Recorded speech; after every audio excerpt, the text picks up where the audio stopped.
أشراف وعن كنيق لهاي رئيس الوزراء وزير كقاشاني كنيق لهاي وايو هل كننا أشراف لو أكون روحه ودق ما وعن كذا لنا ذرية سيد حمزة كذا لنا سيد علي بن أبي طالب قم يا علي هذا لما كنا ودق ماي ضعيفة إسكديقنا وريا نك أشراف جيسني منه موجر وجيسني إسكديقة اللي بعنا ديو ehelkeygiiyo haday noqoto maamul goboleed haday noqoto gobolkii banaadir ba dadka nagu matala federaalka inaad noo sameeysan hoggaan marjac oo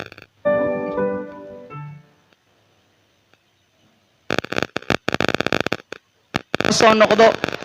oo asharaaf ah oo go'aan adag qaadan kara oo qofkii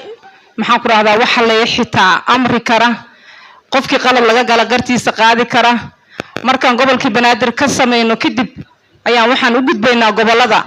laakiin gobolkii